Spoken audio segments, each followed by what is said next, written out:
আলহামদুলিল্লাহ শুকরিয়া আদায় করতেছি আল্লাহ পাক রব্বুল আলামিনের দরবারে যে রব আপনাকে আমাকে মহব্বত করে আদর করে কদর করে এই গভীর রাত পর্যন্ত জান্নাতি পরিবেশ বেহেশতের বাগানে বসার তৌফিক দান করছেন। শুকরিয়া আদায় করি আলহামদুলিল্লাহ।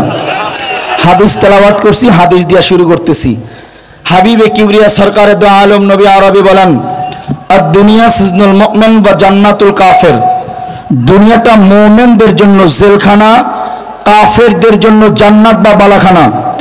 আমার কথা বুঝে থাকলে বলুন, দুনিয়াটা মুমিনদের জন্য কি?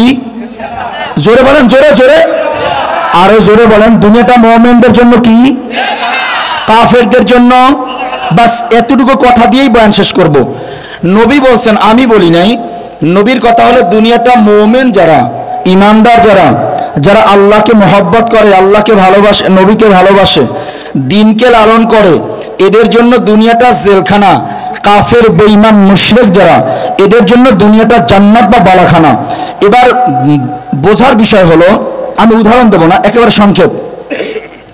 দুনিয়াটা মুমিনদের জন্য জেলখানা, তাহলে জেলখানা কারে কয়? পরিচয় জানা দরকার আছে না নাই? আস্তে কওয়া, জোরে কন, আর একটু জোরে কন না। আপনাকে আওয়াজ না হইলে আমার কাছে আরো কষ্ট লাগতেছে এখন, যে এত রাত্রে উঠাইলো, আপনারাও দুর্বল হয়ে গেলেন। দুনিয়াটা মুমিনদের জন্য কি? যেমন এটা মোবাইল, জানলেন মোবাইলের পরিচয় লাগবে না? আসলে মোবাইলটা কি, মোবাইল নাম কি, কোন কোম্পানির, কেমনে ব্যবহার করতে হয়, কি জানা দরকার আছে না নাই? তো নবী বলছেন দুনিয়াটা মুমিনদের জন্য জেলখানা, কাফের মুশরিকদের জন্য জান্নাত বা বালাখানা। যদি দাওরাত ইসলামী মাদ্রাসা, এখানে ব্যাখ্যা অথবা এরা বিশ্লেষণ করে আলোচনা করার যোগ্যতা তো আমার নাই। আমি ওস্তাদদের হরকত নকল করে আপনাদেরকে শোনাইতেছি। ওস্তাদদের থেকে যেইভাবে সবক পাইছি হুবাহু ওইভাবে হরকত নকল করতেছি। আল্লাহ বুঝদান করেন, আমিন কোন।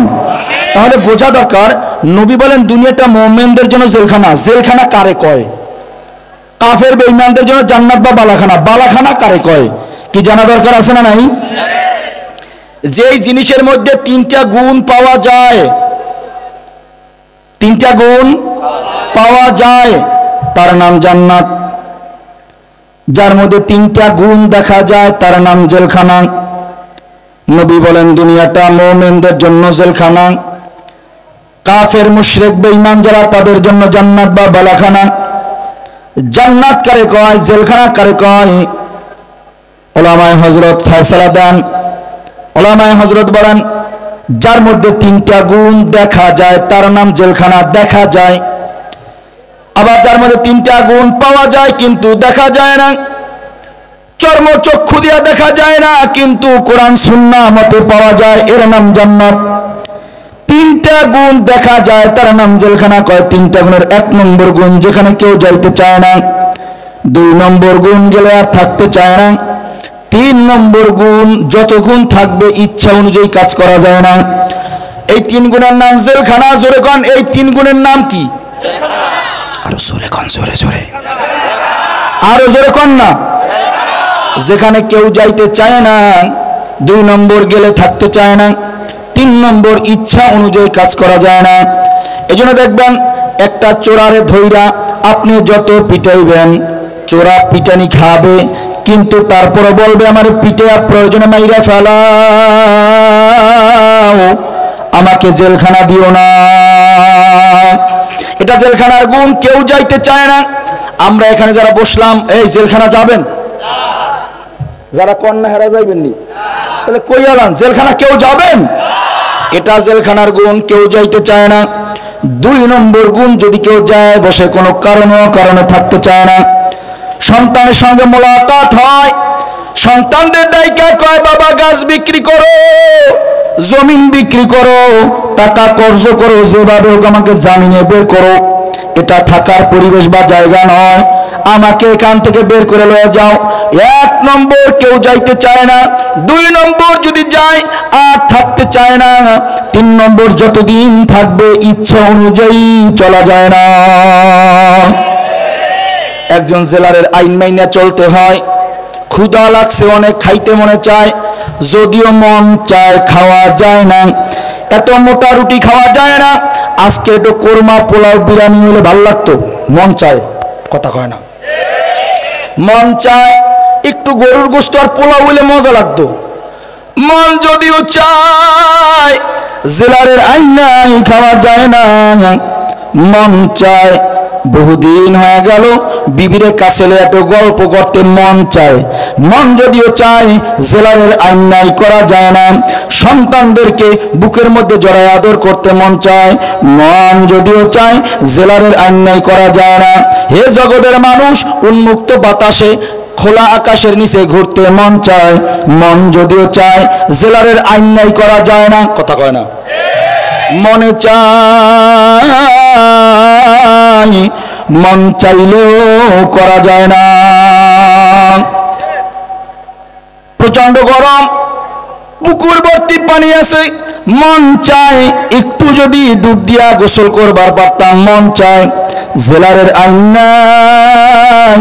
জেলখানার এক কয়েদির সঙ্গে কথা হলো, ও ভাই কিছু ঘটনা তোমরা আমাকে শোনাও।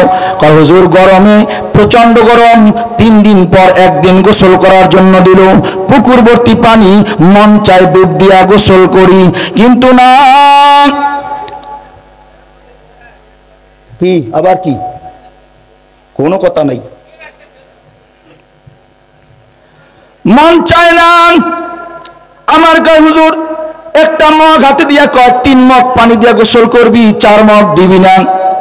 কয় হুজুর আমি এত মোটা সোটা মানুষ, মাথায় ঢাইলা দিলে 3 মগ পায়ের গোড়া পর্যন্ত যাওয়ার আগে ফুরায় যাব। পুকুর ভর্তি পানি, জেলারের আইন হলো 3 মগের বেশি দেওয়া যাবে না। হুজুর 3 মগের বাহিরে যখন আর 1 মগ ঢাললাম, ভাবলাম কেউ মনে হয় দেখবে না। 4 মগ ঢালার কারণে আমারে ধইরা 15 দিন সেলের ভিতর ঢুকায় দিল। জেলখানার আইন যখন মানি নাই, এই জন্য জেলখানার ভিতরে আমাকে আবার সেল দেওয়া হয়েছে। সেল কেমন? আবার চোখের পানি ছাইরা কয় হুজুর সেলের ঘটনা বলা যাবে না, বড় দুঃখের কথা। হুজুর কেমনি বলুন? কয় কি কথা বলো? বলো না দেখি বয়ানে করা যায় কিনা।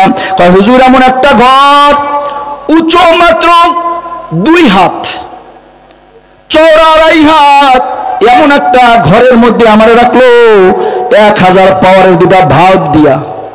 হুজুর এত গরম, অনেকবার হাত নিছি গলার কাছে, নিজে নিজে যেন আত্মহত্যা করা যায়, কিন্তু মরি নাই। বারবার বলছি আল্লাহ তুমি আমাকে সেল থেকে বাঁচাইয়া প্রয়োজনে জাহান্নামে দাও, কষ্টে শরীরের কষ্ট সহ্য হয় না। বারবার বলছি আল্লাহ এখানে মওত দাও, প্রয়োজনে আমাকে জেলখানার এই সেল থেকে বাঁচাই আমার জাহান্নামে দাও। হুজুর জানি এটা গুনার কথা, তারপরে মনের কষ্ট মানে না, এই জন্য বারবার হাত দিয়ে দেখি আত্মহত্যা করা যায় কিনা। না, রুহু বের হয় না। জেলখানার ভিতরে আইন না মানলে জেলখানার মধ্যে আবার সেল হয়। কথা কয় না? আরো জোরে কোন? 1 নম্বর যেখানে কেউ যাইতে চায় না, 2 নম্বর গেলে আর থাকতে চায় না, 3 নম্বর যতদিন থাকবে ইচ্ছা অনুযায়ী চলা যায় না। আব্বু প্যান্ডেলের সাউন্ড একটু বাড়াই দাও, আমার গলা বয়ে গেছে তো, বাঙ্গাসুরা মানুষ আইছি তোমগো দেশে, একটু বাড়াই দাও বাবা একটু। আলহামদুলিল্লাহ। আমার আলোচনা বুঝতে কষ্ট হয় না তো? তাহলে নবী বলেন দুনিয়াটা মুমিনদের জন্য জেলখানা। বলেন মুমিনদের জন্য কি? আমি যদি মুমিন দাবি করি তাহলে আমার জন্য দুনিয়াটা জেলখানা। আমার জন্য দুনিয়া কি? জোরে বলেন, জোরে জোরে। তাহলে এখানে কেউ আসতে চাই নাই। আপনারে আমারে দুনিয়ার জমিনে পাঠাইছে কে? জোরে কোন, জোরে জোরে। কে পাঠাইছে? মুমিন নশ্বর এই জগতে থাকতে চায় না। মুমিন হয় তার রেখে দুনিয়া, দুনিয়ার তরকারি হয়। হাজারো দুনিয়ার সামনে মজুদ থাকে কিন্তু সে ধরে না। সে কি করে না? 1 নম্বর যেখানে কেউ যাইতে চায় না, আপনি আমি আসতে চাই নাই। দুনিয়া নামক বাজারে আপনার আমারে পাঠাইছে কে? আল্লাহ কইলে তো সওয়াব হবে। জোরে কোন, আরো জোরে কোন। দুনিয়া নামক বাজারে আল্লাহ আপনাকে আমাকে পাঠাইছেন। মুমিন নশ্বর এই জগতের মধ্যে থাকতে চায় না।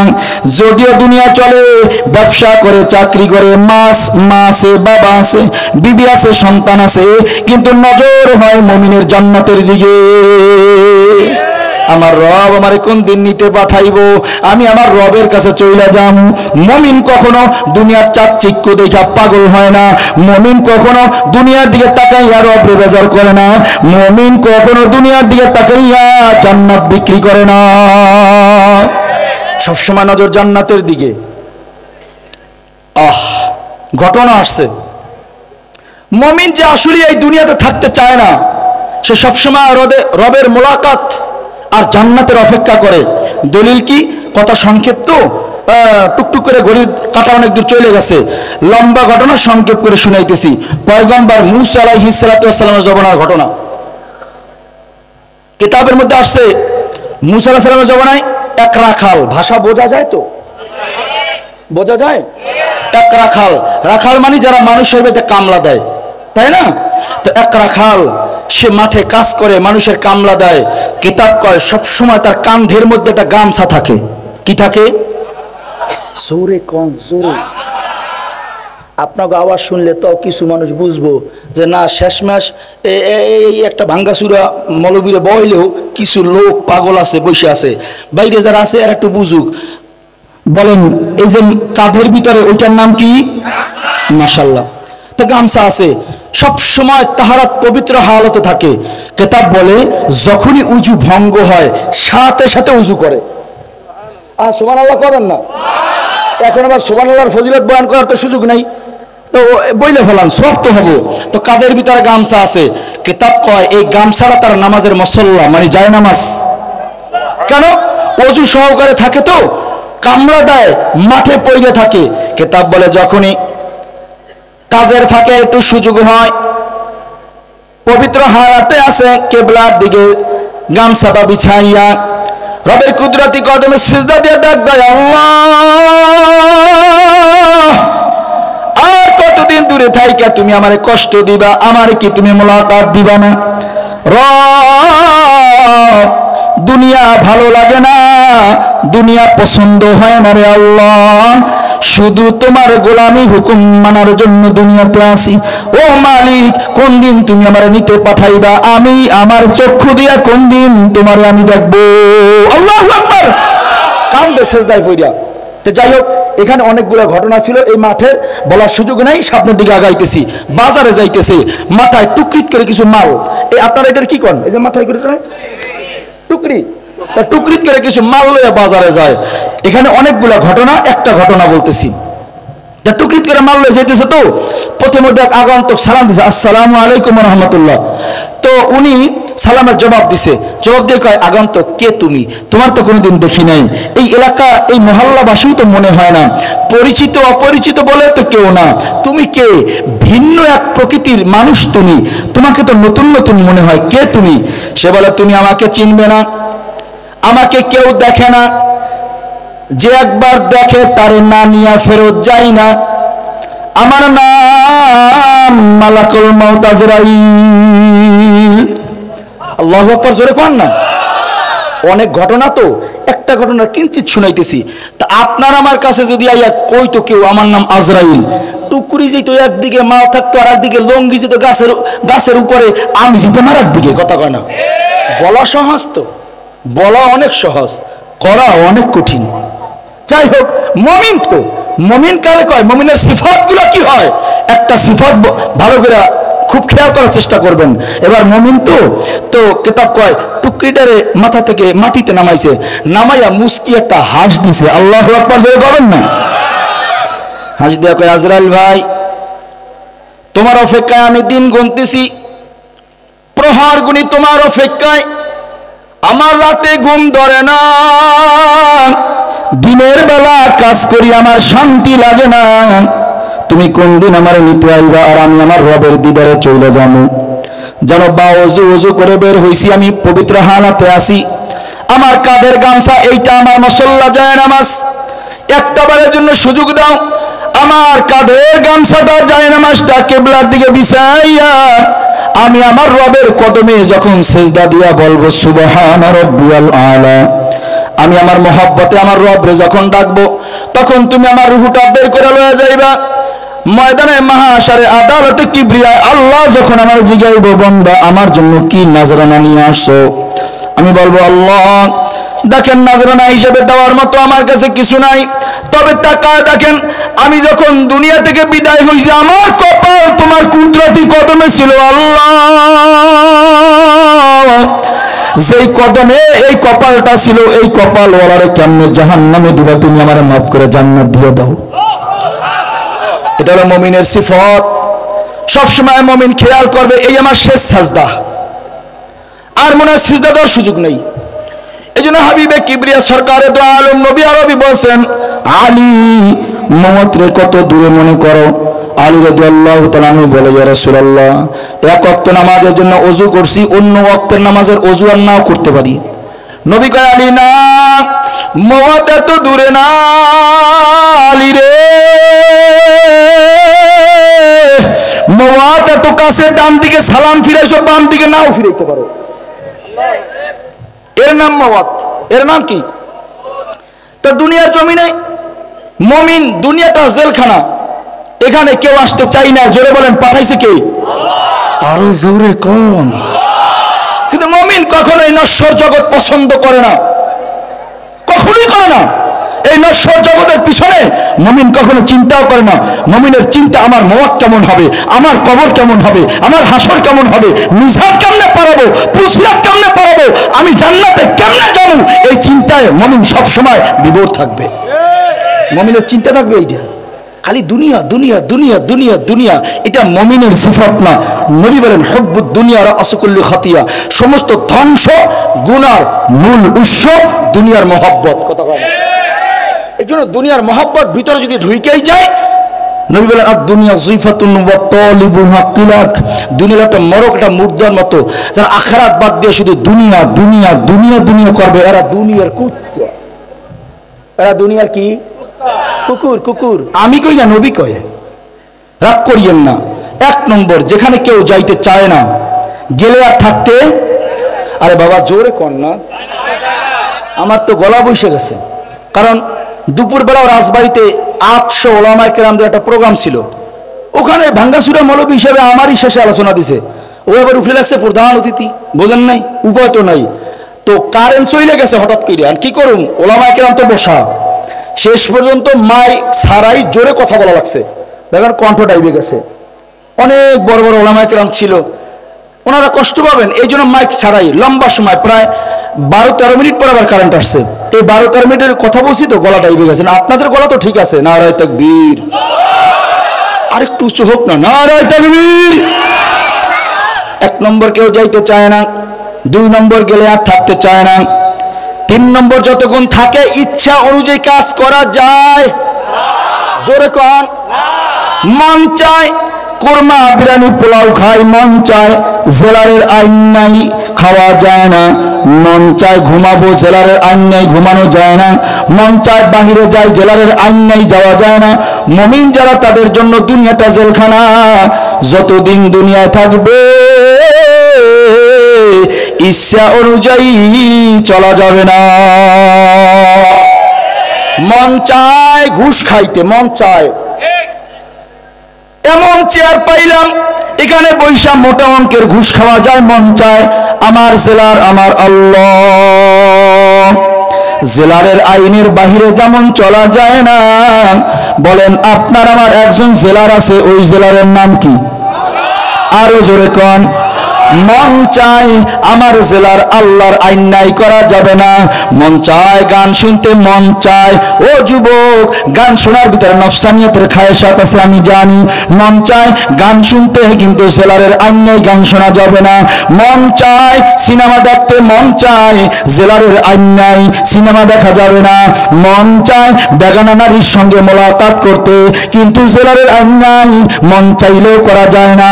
মন চায় বিড়ি সিগারেট খাইতে, যদিও মন চায়, আমার জেলারের আইন নাই, এটা খাওয়া যাবে না।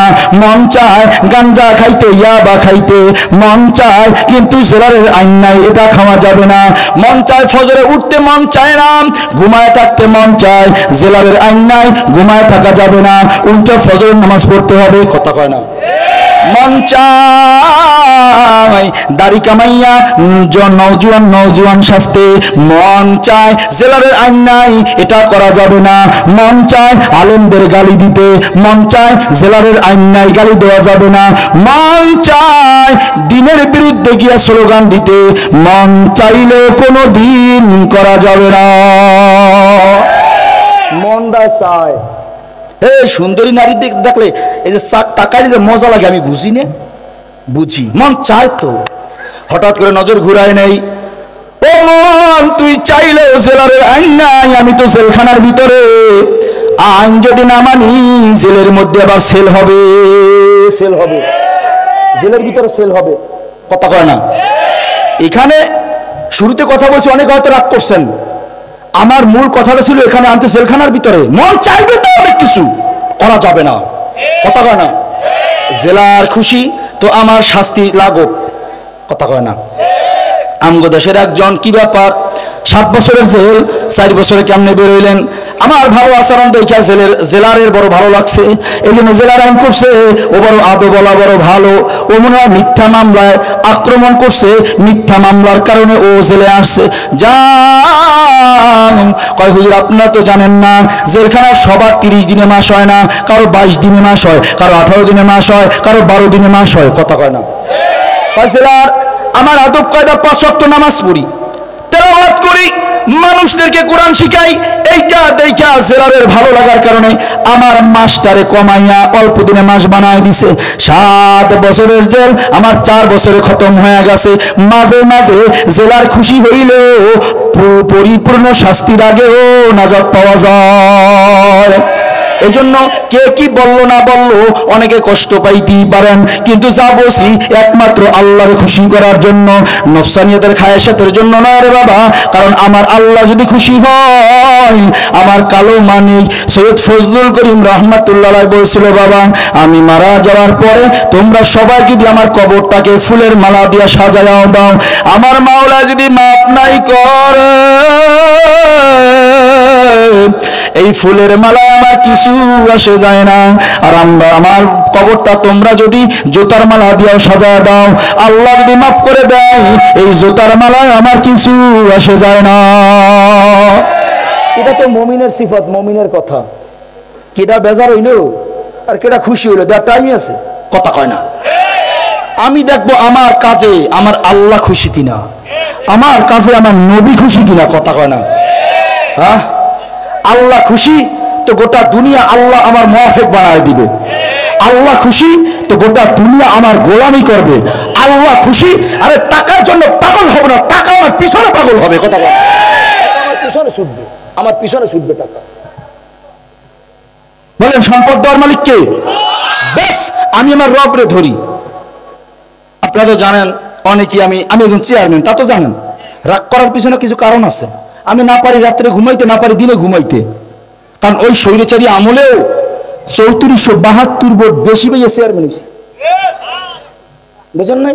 6 কোটি টাকা খরচ করছে, তারপরে পারে নাই কেন? আমাকে আমার পিছনে একটা কথাই বসে, এই সিদ্ধান্ত একটা নিবি, আল্লাহরে ধরবি না দুনিয়া ধরবি। আল্লাহরে ধরলে সব পাবি, দুনিয়া ধরলে কিঞ্চিত দুনিয়া হয়তো আল্লাহ চাইলে দিতে পারে, কিন্তু আল্লাহরে হারাবি। এবার ধরবি কারে দেখ, আল্লাহরে ধরতে গেলে কষ্ট আছে, বিষাক্ত কাটা আছে, গুতো লাগবে, সহ্য করে যদি পারো আল্লাহ রাস্তা খুলে দিবে। এবার তোর সিদ্ধান্ত, তুই আল্লাহরে ধরবি না দুনিয়া ধরবি। আমি বলছি হুজুর সব বাদ, আমি আমার মাওলারে চাই। বাস, আল্লাহ রাস্তা খুলে দিছে। আমি গরিব মানুষ, টাকা পয়সা আসেনি নির্বাচন করার মতো। আমার হিন্দুরা থেইলে নামাইছে, হুজুর আপনি নামেন, আপনারা ভোট দেবো।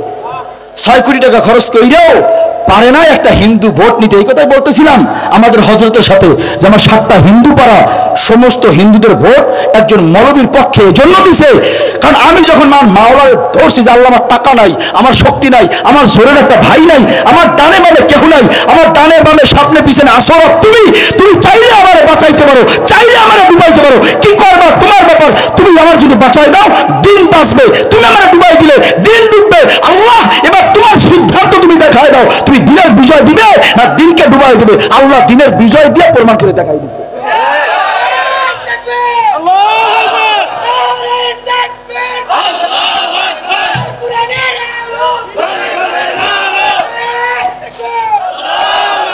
এটা বলার উদ্দেশ্য এই, আমাদের মাদ্রাসা আছে, সকালবেলা মন চায় ঘুমাইতে পারি না তো, ছাত্ররা দরজার সামনে দাঁড়াই থাকে হুজুর ঘন্টা, সুযোগ নেই, মানুষ তো আমরা। কালকেরও রাতের বেলা সারা রাত গাড়িটা আমি চালাইছি, কারণ ড্রাইভার ওরা তো মানুষ, প্রতিদিন 500-600 কিলোমিটার পথ ও তো একাই চালায়। কালকে সারা রাত গাড়িটা আমি চালাইছি, কারণ আমি ওমরের বয়ান করুন, ওই ওমরের আদব আমার মধ্যে মোটেও থাকবে না, তাহলে বয়ানে লাগাবো কি? কথা কয় না। তুমি ওঠো রশিদের আমি টানমু, মনে নাই বয়ান? তো এই বয়ান কইরা উই খালি চালাইবো, আমি চালামু না। মাঝে মধ্যে কয় হুজুর দরকার নেই থাক, আমি না পিছনে যাও, কিয়ামতের ময়দানে বলবা আল্লাহ আমি এক মৌলবীর ড্রাইভার ছিলাম, মৌলবী আমার উপর জুলুম করছে, রাত্রেও গাড়ি চালাইছি দিনেও গাড়ি চালাইছি, আমার বিশ্রাম দেয় নাই, এখন আমি খাই না, ওর আগে খাওয়াই লইছি, যাওয়ান ঘুমাও গিয়া, আমি কিন্তু এখনো খাই না, ওরে খাওয়াইছি, যাও তুমি আগে খাও, কারণ কিয়ামতের ময়দানে আমি যেন ধরা না খাই। এই জন্য এই গাড়িটা যত কিলো চলছে এর অর্ধেক আমার হাতে চলছে, অর্ধেক আমার হাতে। একদিনে 250-300 কিলোমিটার আমি চালাইছি। কেন? কিয়ামতের ময়দানে যেন ওমর রাদিয়াল্লাহু তাআলা এই নসিহতকে সামনে রেখে যেন আমি ধরা না খাই না চাই, চেষ্টা করি আল্লাহ যেন কবুল করে, আমিন কর না। তাহলে মন চায়, মন চায়, চাইলেও করা যাবে না, কার আইন নাই? আরো জোরে গান। তাইলে বলেন মনে তো অনেক কিছু চায়, করা যাবে না। মন চায় ফজরে ঘুমায় থাকে, ঘুমানো যাবে না, 5 ওয়াক্ত নামাজ পড়তে হবে, মন চায় না অনেক কিছুই কিন্তু করতে হয়, কারণ আমার আল্লাহ যেন বেজার হয়ে না যায়। মুমিনের জন্য দুনিয়াটা জেলখানা রে বাবা, 1 নম্বর যেখানে কেউ যাইতে চায় না, গেলে আর থাকতে চায় না। মুমিন কখনো দুনিয়ার পিছনে সুইটা দুনিয়ার মহব্বত অন্তরে নেয় না। 3 নম্বর যতদিন থাকবে ইচ্ছে নিয়ে চলা যায় না, মনে অনেক কিছু চায়। এ বাবা বুঝি না, আমিও যদি দাড়ি কামাইয়া তোমাদের মতো প্যান্ট শার্ট পরে ঘুরি, তোমাদের সবার থেকে আমারে আরো বেশি ভালো লাগবো, আমি বুঝি। বোঝার পরও কেন কামাই না? আমি তো জেলখানার মধ্যে আছি, মন চাইলেও জেলারের আইনের বাইরে যাওয়া যায় না। ও বাবা সিনেমা দেখার মধ্যে যে মজা মনে করছো আমি মনে হয় বুঝি না, আমি বুঝি কিন্তু তারপরে করি না। কারণটা কি? আমি তো জেলখানার ভিতরে, মন চাইলেও করা যায় না। বোঝো না রে বাবা, অনেক মহিলারা তো আমাদেরকে ফোন দেয়, রং নাম্বার চলে আসে, কণ্ঠ কত মজা, কথা শুনতে কত ভালো লাগে, এমন গল্প করার জন্য আমারও তো নফস চায়, তারপর করি না কেন জানো? এই জন্য আমি তো জেলখানার মধ্যে আছি, এটা আমার রবের বিধানে নাই, আমার জেলারের আইনের মধ্যে নাই। আমি যদি জেলখানার মধ্যে থাইকা জেলারের আইন না মানি, তাহলে জেলখানার মধ্যে আমার জেলার আমাকে ছেলে ঢুকায়া দিবে। এই মূল গন্ডগোল এখানে, আর কিছু না। এই যে ঘরের মধ্যে শান্তি নাই, বাইরে শান্তি নাই, মূল কারণ এখানে। জেলখানা বানাই না, দেখবে শান্তির অভাব নাই। আল্লাহ কবুল করেন। নম্বর 2, নবী বলেন দুনিয়াটা মুমিনদের জন্য জেলখানা, কাফের মুশরিক বেঈমানদের জন্য দুনিয়াটা জান্নাত বা বালাখানা। জান্নাত কারে বলা হয়? যার মধ্যে 3টা গুণ পাওয়া যায়, চক্ষু দিয়ে দেখা যায় না, কোরআন সুন্নাহ মতে পাওয়া যায়। 1 নম্বর গুণ যেখানে সবাই যাইতে চায়, 2 নম্বর গুণ গেলে আর আসতে চায় না, 3 নম্বর গুণ ইচ্ছে অনুযায়ী কাজ করা যায়, বাধা নাই নিষেধ নাই, যা মনে চায় তাই করা যায়, কোনো বাধা দেয় না। দুনিয়াতে এটা করা যায় না, ওটা করা যায় না, এটা খাওয়া যায় না, ওটা খাওয়া যায় না। জান্নাতের মধ্যে বাধা নিষেধ বলতে কিছু নাই। ও যুবক, দুনিয়াতে মদ খাওয়া হারাম, আল্লাহর হুকুম মাইনা তুমি মদ পান করো নাই, কিন্তু জান্নাতে যাওয়ার পর আল্লাহ তোমার জন্য মদের নদী বানায় দিবে, মধুর নদী বানায় দিবে। আল্লাহ মদের নদী বানায় বলবে, বান্দা দুনিয়ার জমিনে গোলামি করতে গিয়া, আমি মাওলারে ভয় করতে গিয়া মদ পান করো নাই, আজকে তোমার জন্য মদের নদী বানায় দিলাম, যত বড় খাও, বাধা নিষেধ বলতে কিছু নাই, গালিও দিবে না, মন্দ বলবে না, বহুমূত্র নাই, ডায়াবেটিস নাই, কোনো জ্বর নাই, প্রেশার নাই, যা মনে চায় তাই করো রে বান্দা, এখানে বাধা নিষেধ বলতে কিছু দেওয়া হবে না। তাহলে 1 নম্বর পাইলাম, দুনিয়াটা মুমিনদের জন্য জেলখানা। 2 নম্বর, কাফের মুশরিক বেঈমানদের জন্য জান্নাত বা বালাখানা। জান্নাত বা বালাখানা কারে কয়? যেখানে সবাই যাইতে চায়, সবাই। এটা গুণ। নামাজ 1 ওয়াক্ত পড়ে না, ওরে বলবেন এই নামাজ পড়স না কেন? জান্নাতে যাইবি না জাহান্নামে যাইবি? কেন হুজুর, জান্নাতেই তো যামু। কথা কয় না, এটা জান্নাতের গুণ। নামাজ না পড়লে জাহান্নামে যাবে, এদার যাই না, কয় জান্নাতে যাবো কেন? কয় যেখানে সবাই যাইতে চায়। 2 নম্বর, যদি কেউ যায় বসে আর আসতে চায় না। 3 নম্বর, বাধা নিষেধ বলতে কিছু নাই, যা মনে চায় তাই করা যাবে। উদাহরণ দেওয়ার সুযোগ আর নাই। রাত যেহেতু গভীর হয়ে গেছে, অনেকের ঘুম ঘুম ভাব ধরছে, অনেকে ঘুমাইতেও আছে। এই যে